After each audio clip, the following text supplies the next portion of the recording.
ഒരു ഫൗണ്ടർ എനിക്ക് കഴിഞ്ഞ ആഴ്ച മെസ്സേജ് അയച്ചിട്ട് പറയുക, Automate my social media with AI. You have 3 days. പക്ഷെ അവിടെ രണ്ട് മെയിൻ പ്രശ്നങ്ങളുണ്ടായിരുന്നു. പുള്ളിക്ക് കണ്ടന്റിന് വീഡിയോ റെക്കോർഡ് ചെയ്യാൻ സമയമില്ലായിരുന്നു, ക്യാമറയുടെ മുന്നിൽ വരാൻ മടിയുമായിരുന്നു.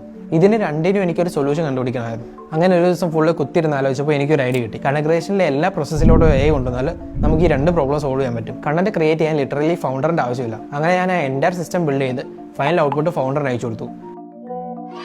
ഇതാണ് ആ ഫൈനൽ ഔട്ട്. ഇത് ഫൗണ്ടർ അല്ല, ഫൗണ്ടറിന്റെ AI ക്ലോണും AI വോയിസും ആണ്. വാട്സാപ്പ് ഓട്ടോമേഷനിലെ ബിഗ്ഗസ്റ്റ് പ്രോബ്ലം ഞങ്ങൾ സോൾവ് ചെയ്തു. നിങ്ങൾക്ക് വാട്സാപ്പിൽ എന്തെങ്കിലും ഓട്ടോമേഷൻ കൊണ്ടുവരാൻ ആദ്യം API മൂവ് ചെയ്യണം. അത് ചെയ്യാനായി നിങ്ങൾ വാട്സാപ്പ് ഡിലീറ്റ് ചെയ്യണമായിരുന്നു. സ്മോൾ ആൻഡ് മീഡിയം സൈസ് ബിസിനസിന് ഇതൊരു വലിയ പ്രശ്നമായിരുന്നു. കാരണം അവരുടെ എൻ്റയർ ബിസിനസ് വാട്സാപ്പിലായിരിക്കും റൺ ചെയ്യുന്നത്. ഓർഡേഴ്സ് എടുക്കുന്നത് മുതൽ സെയിൽസ് സപ്പോർട്ട് വരെ ഇതിലായിരിക്കും. അപ്പോഴാണ് എനിക്ക് തോന്നിയത് ഇതേ പ്രശ്നം ഫേസ് ചെയ്യുന്ന എല്ലാ ഫൗണ്ടറിനും ഇത് യൂസ്ഫുൾ ആവുമല്ലോ. അതുകൊണ്ടാണ് ഞാൻ ഫൗണ്ടേഴ്സ് ക്ലോൺ ബിൽഡ് ചെയ്തത്. ഇതൊരു കോഴ്സ് അല്ല, ചലഞ്ചാണ്. നമ്മൾ പഠിക്കുന്നതിനനുസരിച്ച് ചെയ്താണ് പോകുന്നത്. വേറെ 8 ദിവസവും 20 മിനിറ്റ് സ്പെൻഡ് ചെയ്താൽ നിങ്ങൾക്ക് ഈ സിസ്റ്റം മാസ്റ്റർ ചെയ്യാൻ പറ്റും. നിങ്ങളൊരു ഫൗണ്ടർ ആണെങ്കിൽ നിങ്ങൾക്ക് നിങ്ങളെ AI യൂസ് ചെയ്ത് ആ കണ്ടന്റ് ക്രിയേഷൻ പ്രോസസ്സിൽ നിന്ന് റിമൂവ് ചെയ്യാം. കണ്ടന്റ് ഫുള്ള് നിങ്ങളുടെ AI ക്ലോൺ നോക്കിക്കോളും. നിങ്ങൾക്ക് ഇതിനെപ്പറ്റി കൂടുതൽ ഡീറ്റെയിൽസ് വേണമെങ്കിൽ ജസ്റ്റ് കമന്റ് ക്ലോൺ.